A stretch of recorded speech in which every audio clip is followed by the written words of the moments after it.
Alléluia. Alléluia. Mes bien-aimés dans le Seigneur,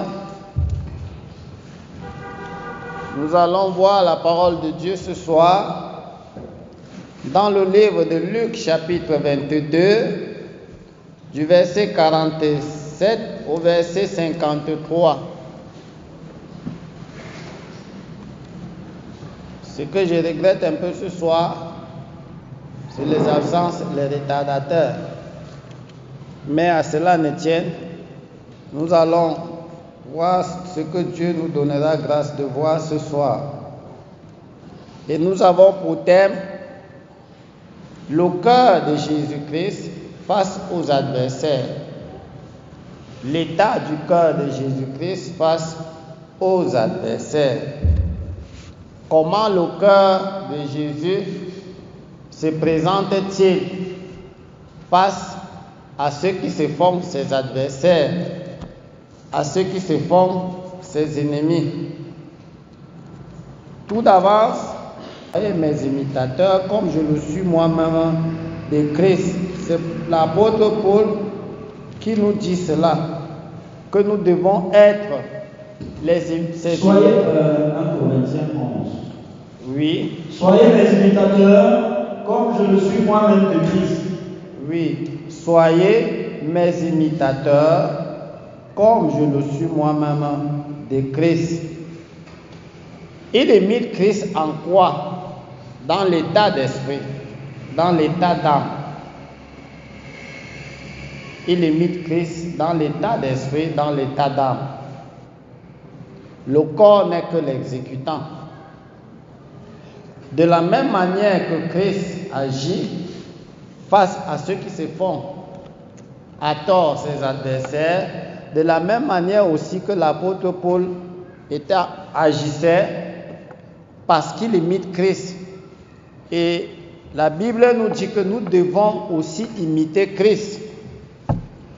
Il pousse même plus loin en disant que nous devons être des imitateurs de Dieu. Je voudrais nous parler de l'état du cœur de Christ. Et nous voyons en résumé un verset biblique qui montre l'état du cœur de Christ. Nous allons voir cela dans Philippiens 4, verset 8. Philippiens 4. Et j'aimerais que vous posiez des questions. Au reste, frère, ne sortez pas sans comprendre. Si tu es embarrassé un peu, pose des questions, même sur ta propre vie, même sur ce que tu rencontres et comment tu dois faire. C'est pour cela que nous sommes à la soirée d'édification.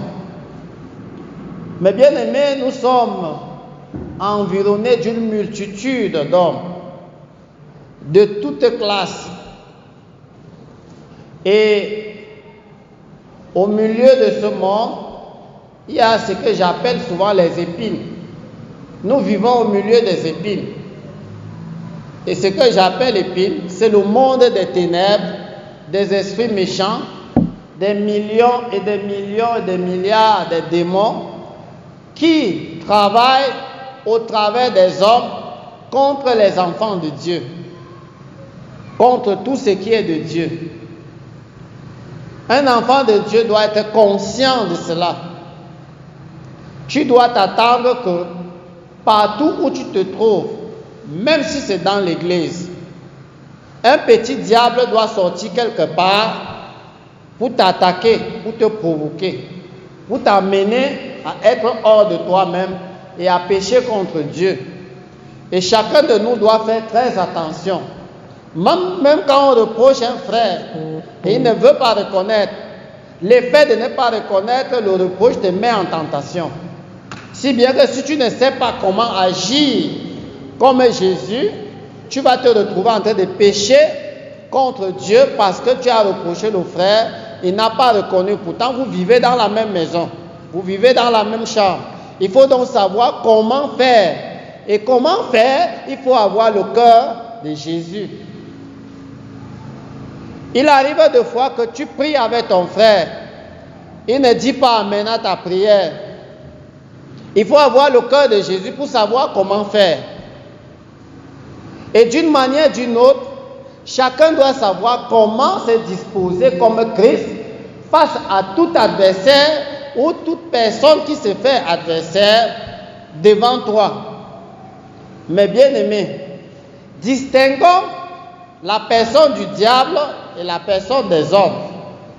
Si nous ne distinguons pas cela, nous nous trouverons en train de mener une lutte charnelle qui ne nous profitera à rien. Qui ne nous profitera à rien. Je vous ai dit, soyez libres de poser des questions parce que c'est clair avec vous. Alléluia. Amen. Ici dans Philippiens, je vous donne le résumé. Oui. Au reste, frères, Voici, on a cru. On est baptisé d'eau, baptisé du Saint-Esprit. On est délivré de la puissance des ténèbres.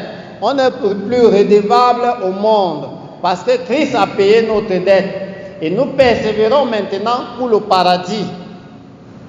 Ce qui reste maintenant, durant le temps où nous vivons dans ce monde, pour annoncer la bonne nouvelle en attendant qu'on quitte ce monde, ce qui reste, oui, que tout ce qui est vrai, tout ce qui est vrai, tout ce qui est honorable, vrai.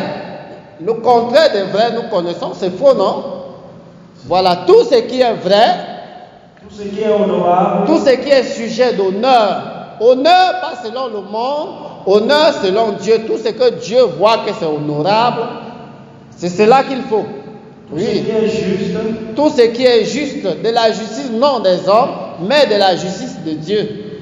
Oui. tout ce qui est pur, Parce que toujours Jésus faisait ce qui est de la justice de Dieu. Il ne venait pas faire ce qui est de la justice des hommes. C'est pour cela qu'il ne cherchait pas à plaire aux hommes. Il cherchait toujours à plaire à Dieu parce qu'il recherchait la justice de Dieu. Et tout ce qui est pur, tout ce qui est pur, vous voyez, l'homme croit pour purifier son cœur du mal. L'homme croit en Jésus-Christ pour purifier son cœur du mal, pour qu'il ait le cœur pur, qui est le cœur de Jésus. Oui. tout ce qui est aimable, Tout ce que Dieu aime, que les anges de Dieu aiment, que Jésus aime, que toutes les bonnes consciences aiment, tout ce qui est aimable. Même les païens aussi, il y a les choses que les païens aiment et qui est bien, qui est de Dieu. Oui. tout ce qui mérite l'approbation, Tout ce qu'on peut accepter, ça mérite qu'on dit, oui, c'est bon, on est d'accord. Or, tout ce qui est de Dieu, on est d'accord. Oui. ce qui est vertueux et digne de louange, Ce qui est toujours pour le bien. Ce qui est tendu toujours vers le bien. En toutes circonstances, c'est pour le bien. C'est cela qui doit être notre cœur. soit l'objet de vos pensées. C'est ce qui doit animer notre état d'esprit. C'est ce qui doit influencer notre état d'âme. Et c'est ce qui doit soumettre notre état physique. Alléluia. Amen. Et c'est ça qui résume le cœur de Christ. Et le cœur de Christ, donc, quand nous partons encore dans le livre de Galates, chapitre 5, verset 22, nous allons encore représenter le cœur de Jésus-Christ. Et nous allons voir maintenant, face à ses adversaires, comment il a mis en application ce que nous sommes en train de lire tout à l'heure. Oui. Mais le fruit de l'esprit, Le fruit de l'esprit, c'est l'amour, quand quelqu'un dit qu'il est baptisé du Saint-Esprit, on doit voir en lui quoi? L'amour, la joie, l'amour à l'égard de qui? À l'égard de l'humanité. Cela veut dire que ce soit celui qui te hait, que ce soit celui qui t'aime, que ce soit celui qui obéit à la parole de Dieu, que ce soit celui qui n'obéit pas, nous devons avoir ce qu'on dit amour, puisqu'il est question de nous pour entrer au paradis. C'est celui qui a ce cœur-là, le cœur d'amour, qui est le cœur de Jésus. Nous disons que Dieu est amour. On dit que Jésus nous a tant aimés. Jésus nous aime vraiment. Il a donné sa vie pour nous. Alors nous devons le ressembler. la joie, Nous devons avoir cette joie qui émane du ciel. Jésus se réjouit par le Saint-Esprit. Il dit, Jésus tressaillit par le Saint-Esprit, tressaillit. Alléluia. Amen. Qui ne comprend pas? Qui ne comprend pas le français? Alléluia. Non, il y a quelqu'un là-bas pour interpréter. Jésus tressaillit, on dit, quand les apôtres, Jésus les a envoyés en mission, les 70 apôtres, les 70 disciples, quand ils sont partis en mission, alors ils ont guéri les malades, ils ont ressuscité, ils ont purifié les lépreux, ils ont opéré des grandes œuvres, ils ont annoncé la bonne nouvelle. Ils ont chassé les démons. Et quand ils sont rentrés, alors ils étaient tellement fiers de ce que les démons leur sont soumis. Ils sont venus rendre compte à Jésus que Seigneur, même les démons nous sommes soumis. On a annoncé la bonne nouvelle. On a chassé les démons, ainsi de suite. Alléluia. Amen. Et ils étaient tellement fiers de cela. Mais Jésus, en tressaillant, vous allez voir, la Bible dit que Jésus tressaillit de joie par le Saint-Esprit. Jésus tressaillit de joie par le Saint-Esprit. Mais bien aimé, Jésus se réjouit par l'Esprit. Il ne se réjouit pas par l'habillement. Il ne se réjouit pas par l'argent. Il ne se réjouit pas par une victoire contre ses ennemis. Non. Il se réjouit plutôt par le Saint-Esprit. Et pourquoi? Parce qu'il voit que Satan est vaincu. Et que ses enfants ont aussi vaincu Satan par le nom de Jésus. Il voit que sa mission réussit. Sa mission est en train de réussir. C'est aussi ça le cœur de Jésus. Il ne se réjouit pas par les choses du monde. Il y a parfois, c'est quand quelqu'un a bien mangé, son ventre est bien ballonné, il dit, hey, Dieu est bon, hein? Et je rends beaucoup gloire à Dieu. Jésus ne se réjouit pas par les anniversaires. Ce n'est pas les anniversaires qui fait sa gaieté, sa joie, sa fierté. Il y a quelque chose qui fait sa fierté. Quand il voit une âme qui est sauvée, même au ciel devant Dieu, les anges tressaillent de joie pour un pécheur qui se repent, qui croit. C'est aussi ça qui réjouit Jésus. C'est le cœur de Jésus. Mais maintenant, nous allons, oui. La paix. La paix, il recherche le cœur de Jésus, c'est le cœur qui produit, qui apporte la paix. Ça apporte la paix. Le cœur de Jésus. Il lutte pour que, même quand les adversaires font ses adversaires, il lutte pour qu'il soit un producteur de la paix. Celui-là que quand il arrive, ce n'est pas lui qui produit le trouble, mais il produit la paix. Bien qu'il y a les adversaires, lui, il recherche toujours la paix.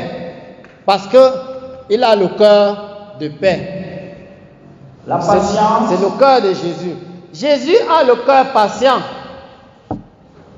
Il a le cœur patient face à ses adversaires qui doivent se repentir tôt ou tard. Il a le cœur patient.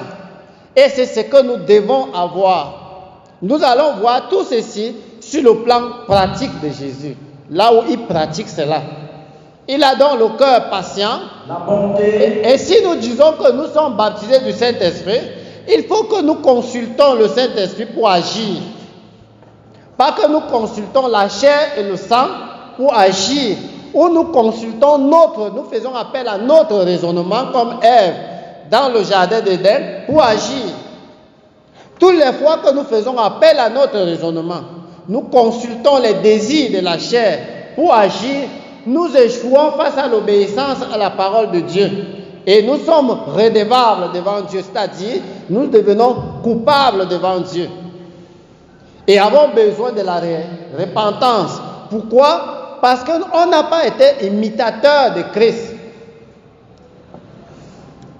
Alléluia. Amen. Pourtant, c'est Jésus-là qui est notre Seigneur, en qui nous avons cru et pour qui nous sommes ici, ce Jésus-là a eu beaucoup d'adversaires, des foules d'adversaires, et pas des adversaires doux, des adversaires bruts, cruels, sauvages.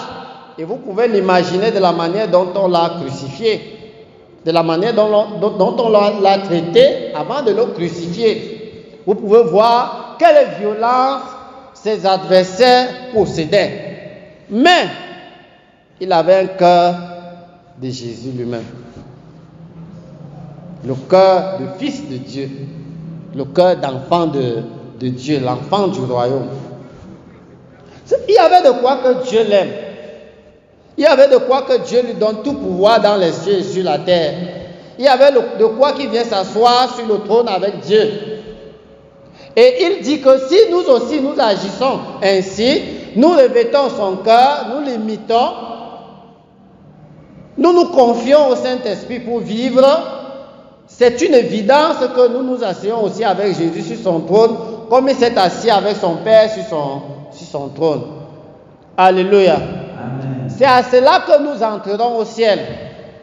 Tout l'orgueil spirituel que nous nous affichons, je suis chrétien, je suis baptisé d'eau, je suis enfant de Dieu, je suis là dans la foi, je suis né dedans, j'ai grandi là-dedans, j'ai confessé tous mes péchés, tout le bavardage que nous faisons, ce n'est rien.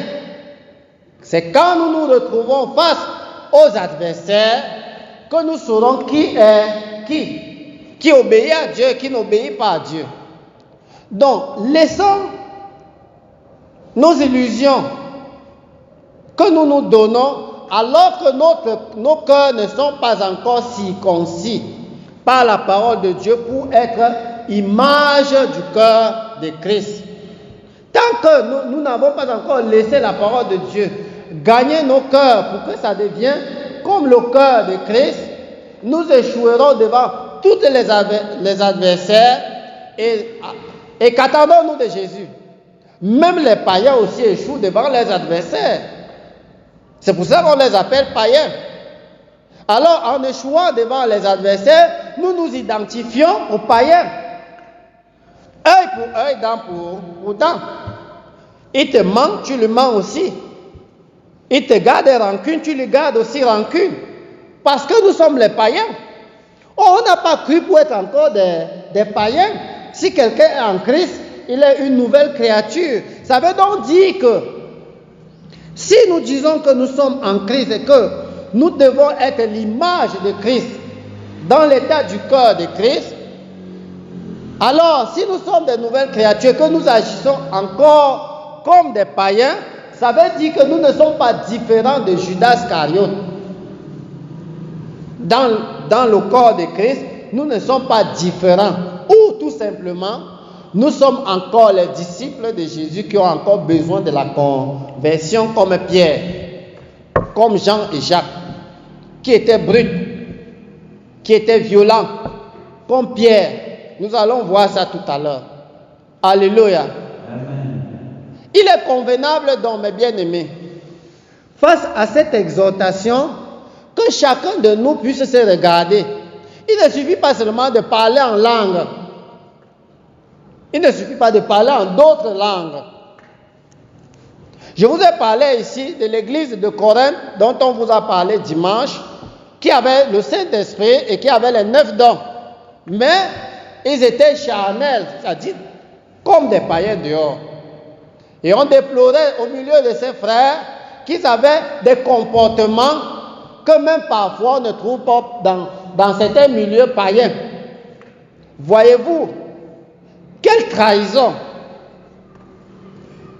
Il ne faut pas que nous soyons dans la maison de Dieu des traîtres de l'église. C'est-à-dire des traîtres dans l'église. C'est ce que Judas était au milieu de l'église de Jésus. Jésus qui était la tête, et eux ils formaient l'église. Mais il y avait un Judas dedans. Mais tenez-vous tranquille, bien qu'il y avait un Judas dedans, le cœur de Jésus restera comme le cœur de son Père. Alléluia. Amen. Tout ce qui est vrai, tout ce qui est aimable, tout ce qui est amour, tout ce qui est paix, tout ce qui est justice, tout ce qui est vérité, tout ce qui est digne d'approbation, tout ce que vous connaissez pur, bénignité, patience, la douceur, même envers Judas Iscariote, jusqu'à la dernière minute, Jésus a été doux. La tempérance. Alors, voyez comment nous sommes très sauvages, même dans nos paroles. Voyez comment nous sommes très bruts, très agressifs dans notre manière d'agir, parce que nous sommes hors de nous-mêmes. C'est-à-dire, nous n'avons pas le cœur de Jésus. Est-ce que cela être chrétien? Non. Quitter le stade païen pour entrer dans un autre stade païen de classe élevée, mais c'est regrettable. Pourquoi je dis classe élevée? Être païen dans une classe élevée veut dire que tu ressembles au diable. Et comment? C'est que, comme le diable connaît la Bible de Genèse à Apocalypse, tu maîtrises l'enseignement de l'église de Genèse à Apocalypse. Tu récites les versets bibliques et nous en parlons. Mais cependant, le diable ne fait aucun cas de l'obéissance de ce que Dieu dit. C'est ça l'identité du diable. Ça veut donc dire qu'on a quitté le stade bas païen où on est ignorant de la vérité et on a cru à la vérité et maintenant on nous instruit par le Saint-Esprit et nous acquérons la connaissance. Après avoir acquis la connaissance, nous prenons cette connaissance pour tenter les hommes, pour juger les hommes, pour se moquer des hommes, pour condamner les hommes. Pourtant, Jésus n'a pas pris la connaissance de Dieu pour venir se moquer des hommes, pour venir juger les hommes. Non, Jésus n'est pas venu pour donner honte aux pécheurs, mais pour sauver les pécheurs. Alléluia. Amen. Quand il dit que le vol n'est pas bon, ce n'est peut-être pas pour te donner la honte. C'est tout juste pour t'éclairer, pour que tu réalises que tu as mal fait et que tu t'en débarrasses du vol.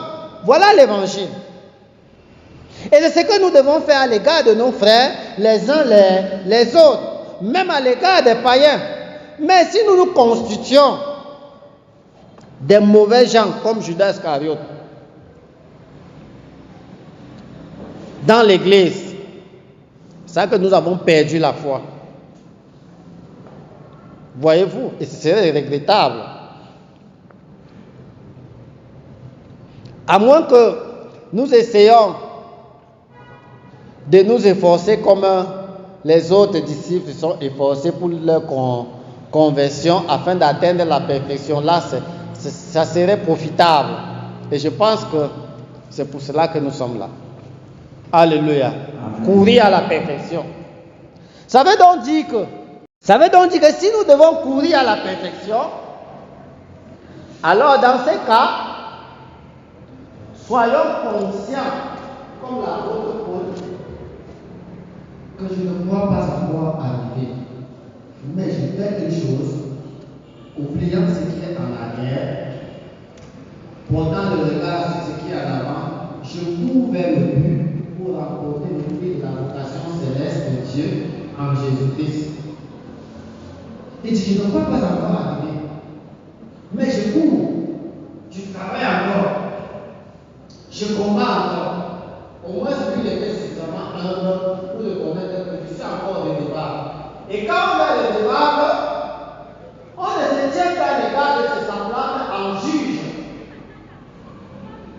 C'est-à-dire que tu ne deviens pas président de tribunal sur la vie des gens.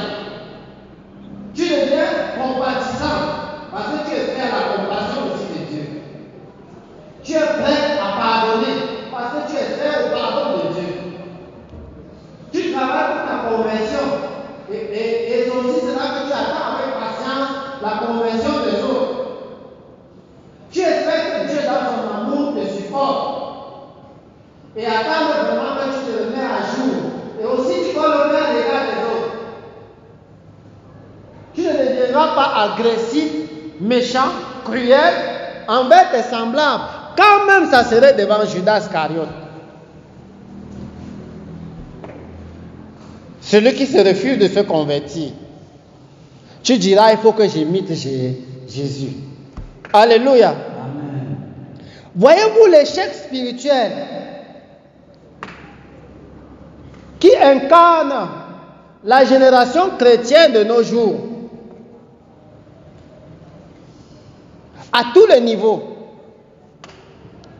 Voyez-vous, mes bien-aimés, mes frères, chacun de nous a du travail.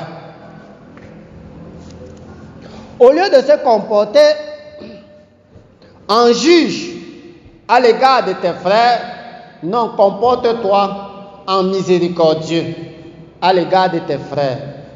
Comporte-toi en amour, en quelqu'un comme Christ, en toute espérance. Et c'est ça qui va faire que tu peux aussi intercéder pour tes frères. C'est-à-dire là où tu as vaincu le diable, tu vois ton frère qui tombe dans ses pieds, tu intercèdes pour lui. Là où tu as déjà surmonté, au lieu de te prévaloir par rapport à ton frère ou ta soeur qui chancelle dans ce domaine-là, tu seras obligé d'avoir compassion et lui prodiguer des conseils pour lui communiquer ton expérience, pour que lui aussi puisse vaincre ses démons. Tu ne diras pas que, voilà, les gens qui ont cru, voilà comment ils agissent. Ils disent qu'ils sont les chrétiens. Vraiment, je vais garder ma foi. Tu deviens déjà 3 fois saint par rapport à lui. Sur quoi? Tu sais ce que Dieu voit sur toi et tu sais ce que les autres voient sur toi comme anomalie. Prenons l'exemple que comme tu te comportes à l'égard de celui qui est faible sur ce domaine, Dieu aussi se comporte à ton égard sur le domaine aussi que tu es faible. Et chacun se comporte comme ça les uns les autres. Je pense que personne n'entrera au ciel. Parce que de même que tu condamnes les autres, on te condamnera aussi. Et d'une manière ou d'une autre, on va se condamner les uns les autres. Et Dieu nous condamnera tous. Parce qu'il te sera fait comme tu as fait. C'est la Bible. Dans Abdias verset 15, il te sera fait comme tu as fait. Il dit, soyez miséricordieux. Celui qui est miséricordieux, on tiendra miséricorde. C'est le cœur de Jésus. Maintenant, rentrons maintenant dans la vie pratique de Jésus face aux adversaires. Alléluia. Amen. Alléluia. Amen. Y a-t-il des questions? Parce qu'on avance. Bien, nous avançons. Jésus face aux adversaires, oui. Comme il parlait encore, voici une foule arriva. Et celui qui s'appelait Judas, l'un des 12, marchait devant elle. Judas était quoi? Apôtre. Il était disciple. Des disciples, à cause de la présence de Christ, on pouvait l'appeler chrétien. Et de chrétien, maintenant, le voilà, on peut l'appeler aussi apôtre. Parce qu'on dit qu'il était compté parmi nous. Il n'avait pas au même ministère. Ça veut dire qu'apôtre. Après, il était encore quoi? Il incarnait l'identité de diacre. Alléluia. Amen. Alléluia. Amen. Il a tous ces grades-là.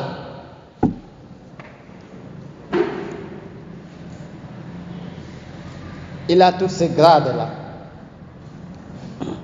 Jésus ne connaît-il pas qu'il a tous ces grades? Qui donne?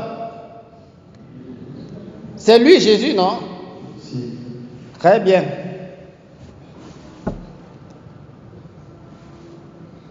Avait-il eu de la connaissance? Oh, c'est la soirée d'édification. Je sais que c'est dur, mais c'est la vérité. Il ne faut pas que je vienne vous mentir. Je ne peux pas me tenir ici pour venir vous essayer de pasteur peut-être. Non, je dois te dire ce qui est vrai. Il avait la connaissance. Pourquoi? Parce que Jésus était leur maître. Et physiquement parlant, il avait un serviteur professionnel, un prédicateur de haute classe, le producteur des prédicateurs. Il n'avait pas n'importe quel pasteur. Judas n'avait pas un serviteur médiocre comme moi, un apprenti, un embryon. Il avait un serviteur vraiment parfait, qui n'a point péché, qui n'a jamais confessé, qui ne confessera jamais. Judas avait devant lui le prince de la paix, celui qui sauve, qui donne la vie éternelle. Judas avait devant lui la vie éternelle même. Ça veut dire que Judas n'avait pas n'importe quel pasteur devant lui. Ça veut dire que Judas n'était pas n'importe qui. Alléluia. Amen. Il était donc encadré par une connaissance absolue de Dieu. Mais il est resté Judas. Faites très attention. Vous pouvez avoir le meilleur même pasteur du monde. Mais si vous ne faites pas attention, vous restez Judas Iscariote. Vous pouvez avoir le meilleur, vous pouvez être vraiment, votre meilleur ami peut être le meilleur serviteur du monde. Mais si vous ne faites pas attention, vous restez Judas Iscariote. C'est pour cela que mes bien-aimés, faites très attention. Quand Dieu nous donne la vérité, nous révèle la vérité, quand Dieu travaille dans une assemblée, quand Dieu nous éclaire, quand Dieu t'amène à la connaissance spirituelle des choses, de la vie de Christ, quand Dieu t'enseigne jusqu'à ce que tu as la connaissance de la Bible, faites très attention. C'est là où le diable aussi travaille. Il n'aura pas peur que tu connais trop. S'il devait avoir peur, il devait avoir peur même de Jésus. Mais il est venu courageusement tenter Jésus, jusqu'à citer les passages bibliques. Nous avons vu ici le jeune Étéchus qui a grimpé l'échelon de la spiritualité, premier étage. Il a traversé deuxième. Il était au troisième étage. Là où il y avait beaucoup de lumière, c'est-à-dire beaucoup de connaissances. Beaucoup de connaissances de Dieu. Pourquoi? Parce qu'il y avait le grand serviteur de Dieu, Paul. Alléluia. Amen. Paul qui est allé au troisième ciel et qui a eu des révélations de Dieu, qui a vu des choses et entend les choses qu'un homme n'a pas permis d'entendre. Mais ça n'a pas empêché que le jeune Étéchus quitte du troisième étage et s'est fracassé en bas et il meurt. Voyez-vous les risques qu'il y a quand on grimpe en connaissance de Dieu? Je ne voudrais pas te faire peur. Je ne voudrais pas que tu acquiers l'amour de l'ignorance en disant que non, il ne faut pas que je lise trop la Bible, je risque de trop connaître. Parce que même aussi, si tu ne lis pas la Bible, tu vas mourir à cause de l'ignorance. Parce que le peuple meurt faute de connaissance. Alléluia. Amen. Mon objectif en disant cela, c'est pour que tu comprennes à quel niveau Judas Iscariote était. Parce qu'il y a souvent dit que je vais lui pardonner alors qu'on écoute la même parole de Dieu. L'autre jour, on nous enseigne les mêmes choses. Vraiment, il fait ça expressément. Tu crois que Judas, lui, faisait comment? Un frère en Christ, non. Si c'était un païen, il pouvait accepter. Mais un frère, dans le Seigneur baptisé d'eau et du Saint-Esprit, c'est lui qui agit comme ça. Mais tu ne connais pas la parole de Dieu. Tu ne comprends pas les mystères qu'il y a dans la parole de Dieu. Si. Ce n'est pas forcément parce qu'on connaît toute la Bible qu'on ne doit pas prendre garde. Si tu ne prends pas garde, comme Judas n'a pas pris garde aux paroles du Maître, il est devenu ce qu'il est aujourd'hui. Comment on parlait de lui négativement, alors que les Pierre, les Paul et les autres ont parlé positivement parce qu'ils ont changé, ils se sont convertis. Et c'est ce que Dieu attend de chacun de nous. Il ne faut pas te donner, il ne faut pas te prévaloir alors que tu n'es pas encore arrivé. Chacun de nous a du travail. Il faut que nous revêtons le cœur de Jésus.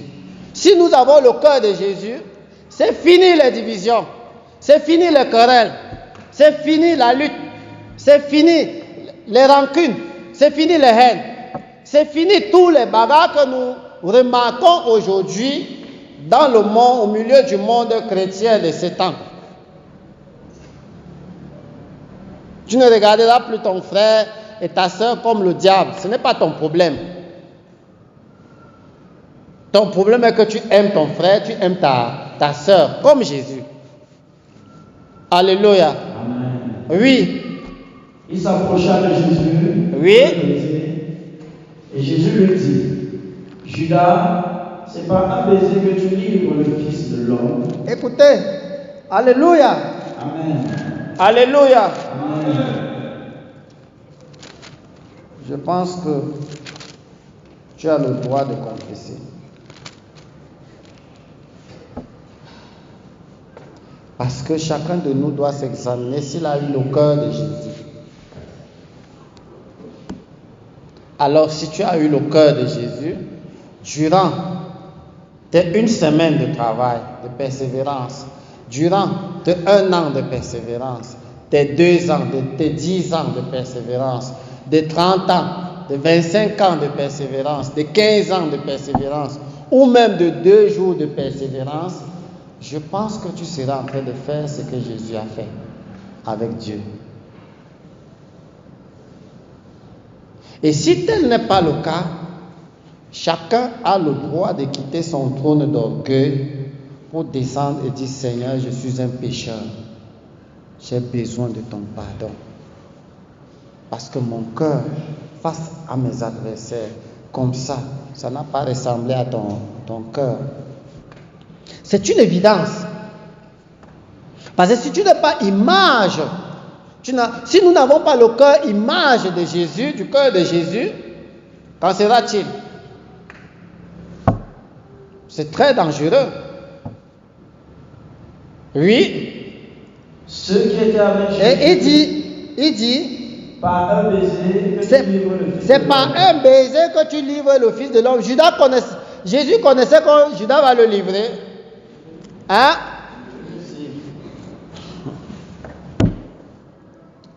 Vous savez, je vais un peu paraître comme quelqu'un qui dérange.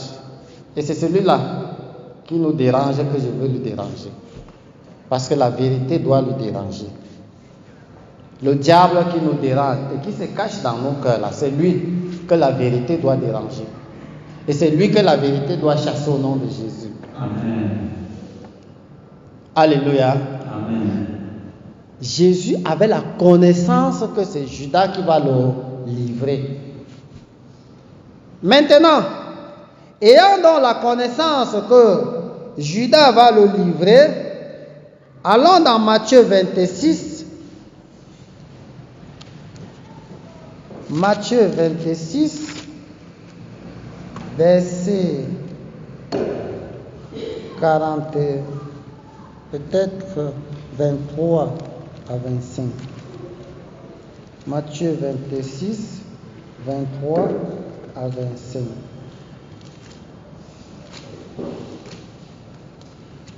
Même un frère qui trouve. Oui. Celui qui a mis avec moi la main dans le plat, Oui. c'est celui qui me livrera. Alléluia. Amen. Jésus connaissait, non? Il avait conscience que c'est Judas qui le livre. Imaginez-vous que vous avez dans votre maison, vous êtes conscient que c'est telle personne qui me trahit. C'est telle personne qui a levé le talon contre moi. Comment le regardez-vous? Comment vous vous comportez à son égard? Comment le percevez-vous? Un ennemi, un ami, un frère ou un adversaire à part.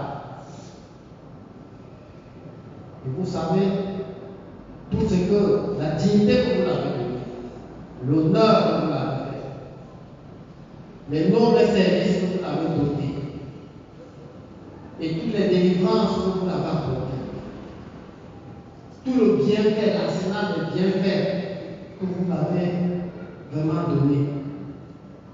Et maintenant, comme Jésus face à Judas, avec tout le bien que Jésus a fait à Judas, il est parmi les privilégiés même dans l'Église. donné par Jésus. Et vous avez connaissance qu'il a monté un coup contre vous. Et vous pouvez trouver à table avec lui, vous devez manger. Quand cela dit pour chacun de nous. Je pense que ça serait le contraire de ce que Jésus a fait.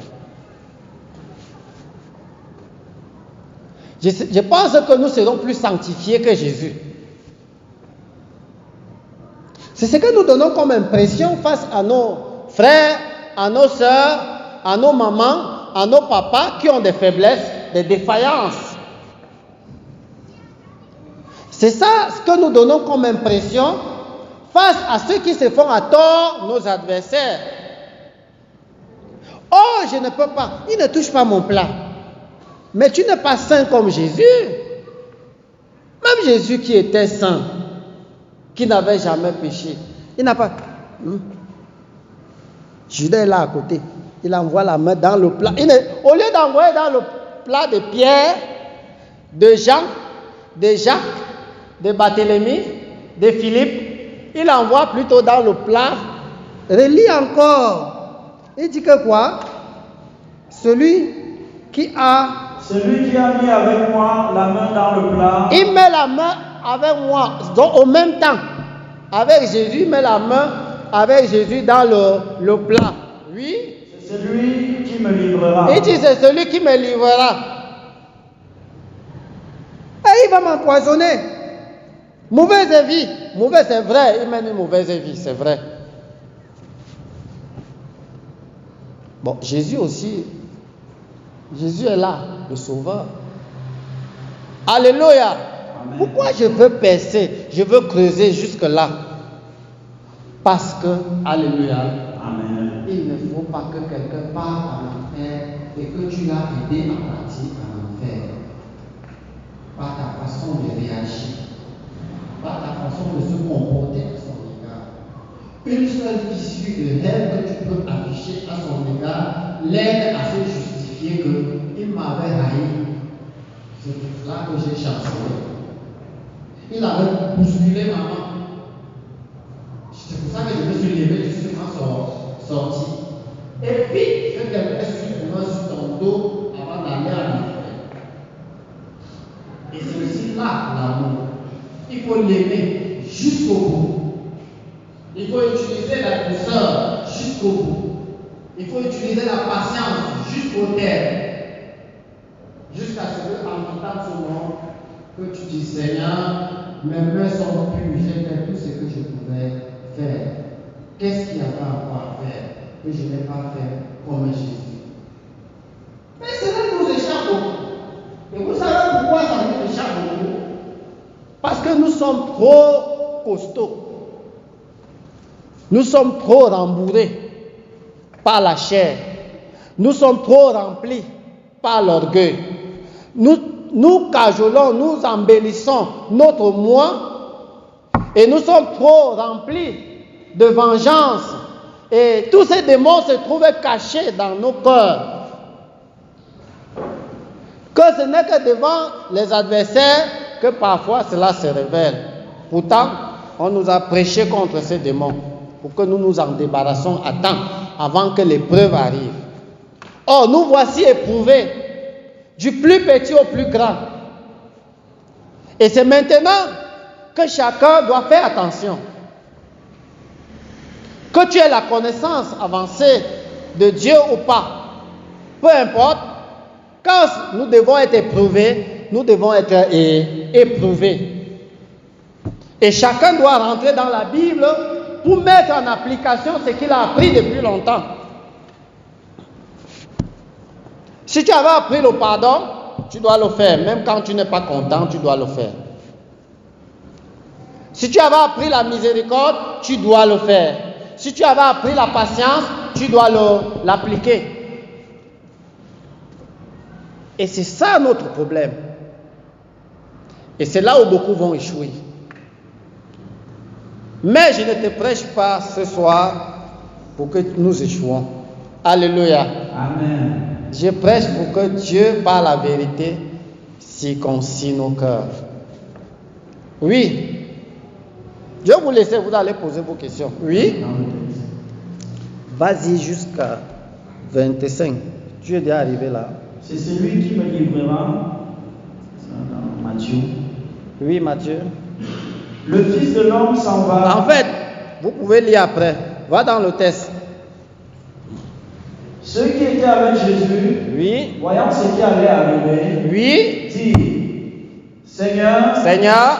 frapperons-nous de l'épée? Oui. Et l'un d'eux frappa le serviteur du souverain sacrificateur. À peine il a posé la question qu'il a déjà frappé.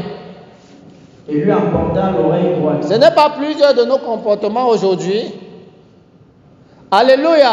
Amen. À peine tu as constaté que c'est ton adversaire que tu as déjà agi. Et c'est ce qu'ils ont fait. Parce qu'ils étaient encore charnels. Jésus est là présent. Ils ont déjà agi. Ils n'attendent même pas que Jésus réponde à la question. Rédis encore. Je ne sais pas si vous comprenez. Rédis encore. Ceux qui étaient avec Jésus, Oui. voyant ce qui allait arriver, dirent, Oui.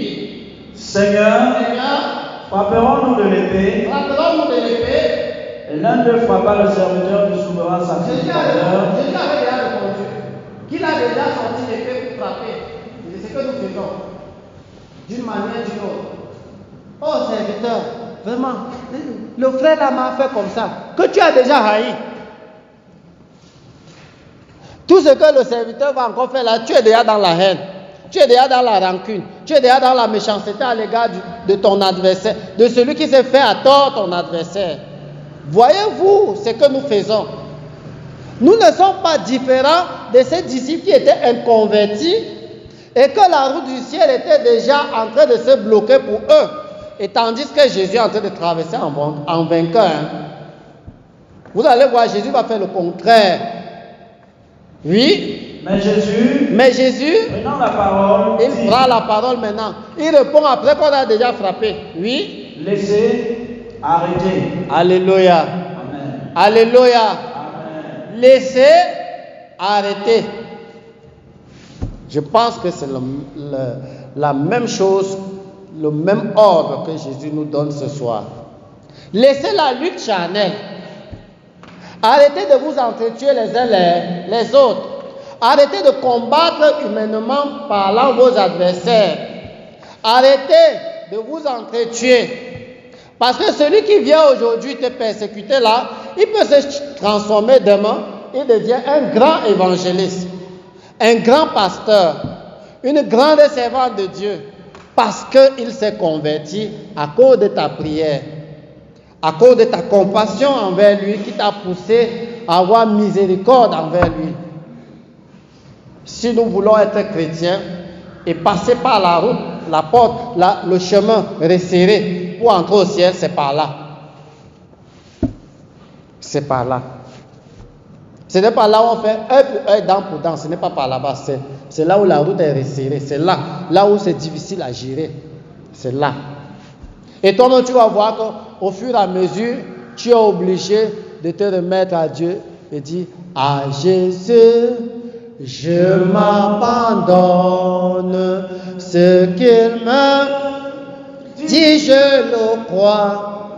Et je prends ce qu'il me donne, la couronne avec la croix.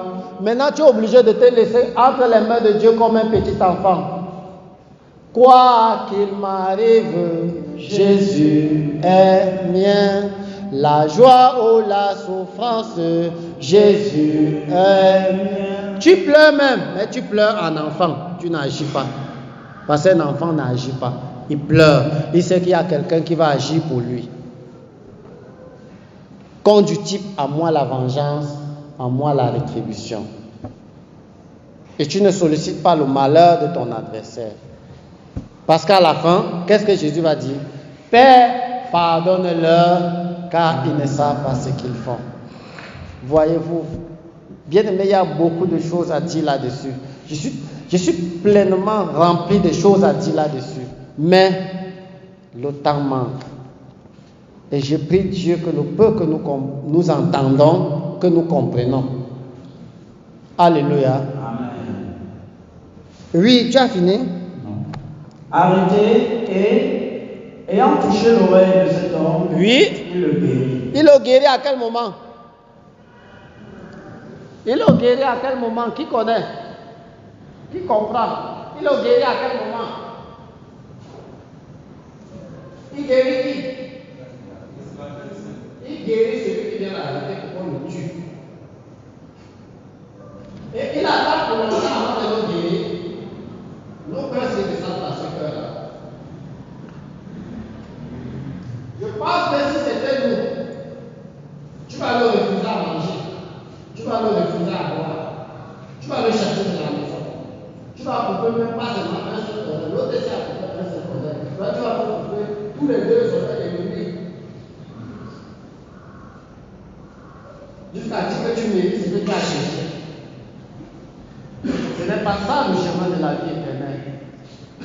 Le chemin de la vie éternelle, c'est comme Jésus nous montre là, la phase pratique du cœur de Jésus. Circoncisons nos cœurs, mes bien-aimés. Laissons que la parole de Dieu gagne nos cœurs et restons dans la parole comme les petits enfants. Même quand ça fait mal, ça fait mal. Vous savez, quand on veut circoncire un enfant, ça fait mal. Quand on veut circoncire un enfant, la circoncision charnelle, ça fait mal. Mais à cela ne tient, il sera circoncis. Même si ça te fait mal au cœur, quand tu es en train de pardonner, ça te fait mal au cœur, il t'a vraiment mal fait. Vas-y, reste comme on t'a dit. Agis comme Jésus. Faisons comme ça. On sera des meilleurs chrétiens. On sera des vrais enfants de Dieu. On ne serait pas comme les Judas Iscariotes. Mais bien aimés,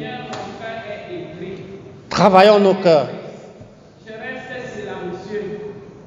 Quand tu regardes quelqu'un, comment il agit, tu pleures dans le cœur. Parce que Jésus a prié même pour les disciples.